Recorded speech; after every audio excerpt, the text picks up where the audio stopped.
Go to math.com. That's where we's at.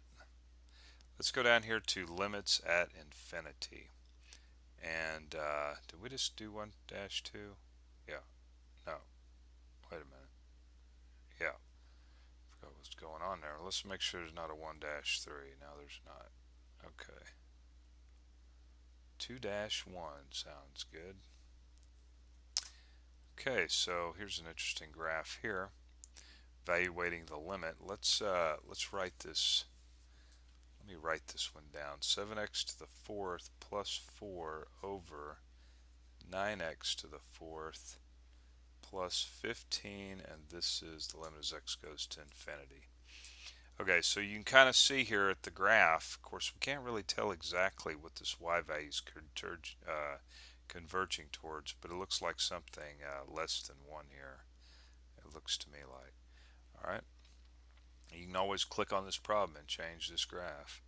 Okay, so if you don't like it, let's get over here and write some stuff down. So we have the limit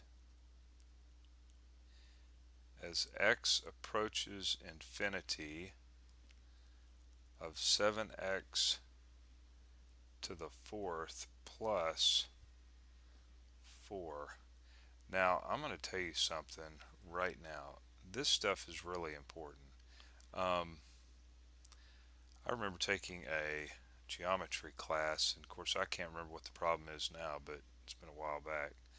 But I used it solving this geometry problem using calculus. My geometry instructor's like, you're supposed to be using geometry, not calculus, but because I was so good at using calculus that I was able to look at this pattern and say, hey, that pattern's converging, right? It's converging as something gets larger and larger and larger, and what is it converging towards? So this is really an important concept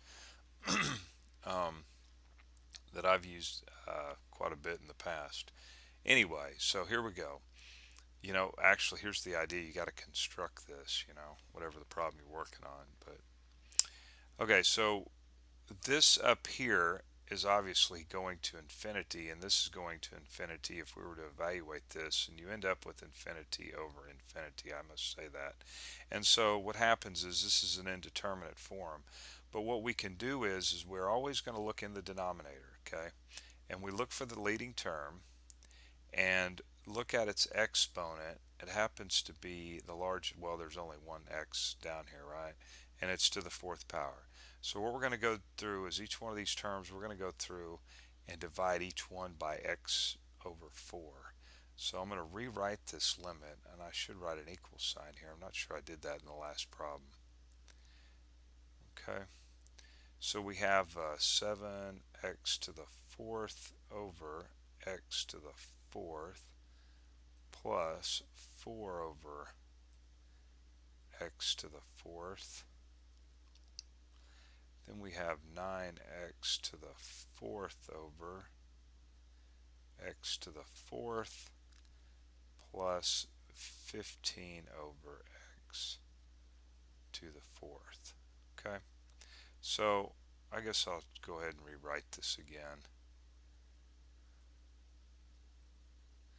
So this is going to simplify down to 7 plus 4x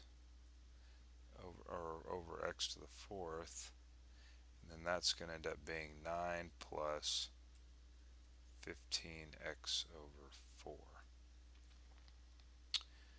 Okay,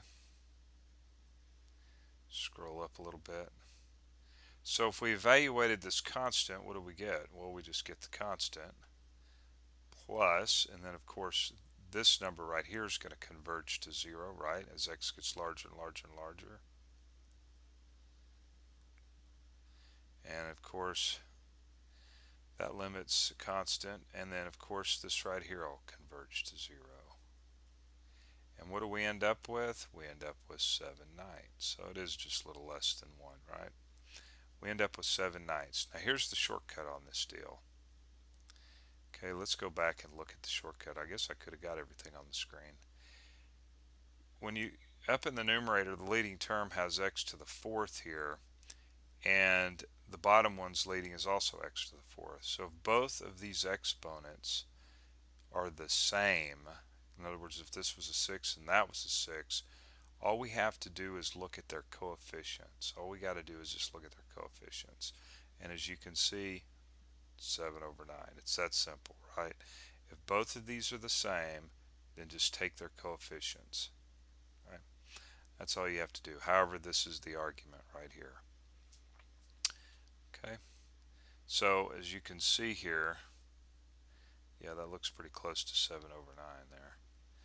Alright, let's hit the answer, make sure it's 7/9. It is.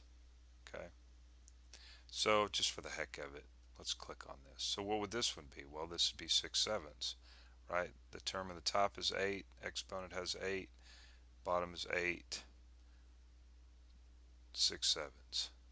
Bam, there it is. Right, we're just clicking on the graph here, or clicking on the problem. You can check out the graphs. These are pretty cool. Look at that. Wow, what could you use that for? Something that's, woo, it's like a logistic equation or something. Right. You notice when they're odd, we get a vertical asymptote. I thought that was interesting. Pretty cool, right? 3/6 or 1/2 you'd end up getting. Okay, we got to move on. We got to move on. Okay, so come on by, go to math.com.